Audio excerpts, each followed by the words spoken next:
السلام علیکم ورحمۃ اللہ وبرکاتہ۔ معزز ناظرین، ماتحت رہ کر کام کرنے والے افراد یا گھر میں خدمت کرنے والی خواتین کے ساتھ کیسے برتاؤ کرنا چاہیے، اس بارے میں اسلام کی تعلیمات بالکل دو چار کی طرح واضح اور صاف ہیں۔ ہمیں اس کی رعایت کرنا ضروری ہے اور ان تعلیمات پر عمل کرنا بھی ضروری ہے۔ اسی سے متعلق ایک اہم بات وہ یہ ہے کہ ہم اپنے ماتحت رہ کر کام کرنے والے افراد کی بہت ساری مرتبہ ان کے کچھ نازک مواقع پر، ان کے کچھ ایمرجنسیز پر ہم ان کی مدد بھی کرتے ہیں، اور بعض مرتبہ بعض گھرانے ایسے بھی ہوتے ہیں جو ان کی تنخواہ کے ساتھ ساتھ ان کو کچھ زیادہ رقم بھی دیتے ہیں تاکہ وہ سہولت کے ساتھ، خوشی کے ساتھ گھر کے کاموں کو انجام دیں۔ لیکن انسان ہونے کی حیثیت سے کچھ غلطیاں ہر ایک سے سرزد ہوتی ہیں، اور ایسے موقع پر ماتحت رہ کر کام کرنے والے افراد سے بھی غلطی ہونے کا امکان ضرور ہے، کیونکہ وہ بھی ایک انسان ہے۔ لیکن ایسے خادم یا ایسے ماتحت رہ کر کام کرنے والے ملازم جن کے ساتھ ہم یہ ایک احسان والا معاملہ کر رہے تھے، مثال کے طور پر ان کی تنخواہ سے ان کو کچھ ایکسٹرا پیسے بھی ہم ہر مہینہ دے رہے تھے، یا ہم ان کو ان کے گھر پر مہینے کا راشن ڈلوا رہے تھے، یا ان کے ایمرجنسیز کے موقع پر کچھ ان کی مدد کر رہے تھے، ان سے اگر کوئی غلطی ہو جائے تو کیا ہم ان کو ان کے ایکسٹرا جو ہم احسان والا معاملہ جو ان کے ساتھ کر رہے تھے اس کو روک لینا چاہیے؟ معاشرے کے اندر تو ایسے ہی ہو رہا ہے کہ وہ اس چیز کو روک لیں۔ اب وہ کہتے ہیں کہ ہم آپ کے ساتھ احسان والا معاملہ کر رہے تھے، لیکن آپ ہمارے ساتھ ایسی بدتمیزی کر دیے، یا ہمارے ساتھ ایسا کر دیے، یا ہمارا یہ نقصان کر دیے، اب ہم آپ کے ساتھ یہ احسان والا معاملہ نہیں کریں گے،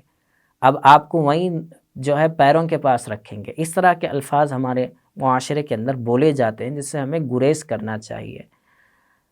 بعید نہیں ہے کہ جس کو ہم یہ کہہ رہے ہوں کہ ہم آپ کو اپنے پیروں جوتیوں کے پاس رکھیں گے، تو اللہ تعالیٰ کہیں ایسا نہ کر دے کہ ایسا معاملہ اور ایسے حالات بدل دے کہ بجائے اس کو جوتیوں کے پاس بیٹھنے کے ہم خود اس کی جوتیوں کے پاس نہ بیٹھ جائیں۔ یہ اللہ تعالیٰ حالات اور تغیر زمانے کے اندر کرتے رہتے ہیں، اس طرح کی بڑی باتوں سے اپنے آپ کو بچانا چاہیے۔ اب یہ جو مسئلہ ہے اس کو حل کیسے کیا جائے؟ ہمیں کیا تعلیم ملتی ہے اسلام میں؟ تو ہمیں ایک تعلیم یہ ملتی ہے کہ آپ جو احسان والا معاملہ ان کے ساتھ کر رہے تھے اسے نہیں روکیے، آپ ضرور اس سے اس کی پوچھ گچھ، اس کی باز پرس کیجئے کہ تم نے ایسا غلط کام کیوں کیا،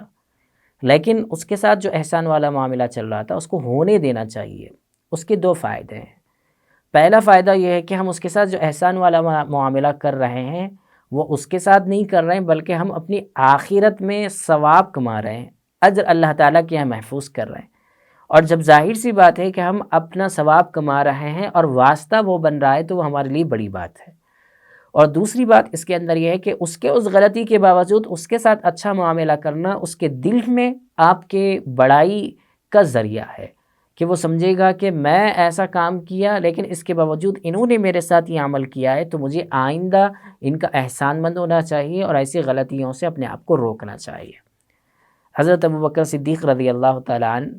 اپنے زمانے میں بہت سارے لوگوں کے ساتھ احسان والا معاملہ کیا کرتے تھے، اس میں سے ایک حضرت مصطح رضی اللہ تعالیٰ عنہ تھے۔ ان سے جانے انجانے میں ایک چوک ہو گئی، ایک غلطی ہو گئی، تو حضرت ابوبکر صدیق رضی اللہ تعالیٰ عنہ نے یہ سوچ لیا کہ اب سے میں حضرت مصطح کی مدد نہیں کروں گا۔ بالکل ٹھان لی یہ بات، چونکہ ان کے اس عمل کی وجہ سے انہیں بہت زیادہ تکلیف پہنچی تھی، دلی تکلیف ہوئی تھی۔ تو اس موقع پر قرآن پاک نے ان کو اس جانب متوجہ کیا کہ احسان کرنے والا بندہ ہمیشہ احسان کرتا رہے، وہ اپنے احسان کو نہ روکے۔ جب یہ بات اللہ تعالیٰ کی طرف سے آئی تو اس پر حضرت ابوبکر صدیق رضی اللہ تعالیٰ عنہ نے پھر سے ان کے ساتھ وہ معاملے کو جاری رکھا۔ اس سے ہمیں سبق ملتا ہے کہ کسی سے تکلیف پہنچنے کے باوجود اس کے ساتھ احسان والا معاملہ، اور خصوصاً گھر میں کام کرنے والے یا ملازم کے ساتھ احسان والا معاملہ، یہ بہت زیادہ اہمیت کا حامل ہے۔ اللہ تعالیٰ ہمیں صحیح علم اور صحیح عمل کی توفیق عطا فرمائے۔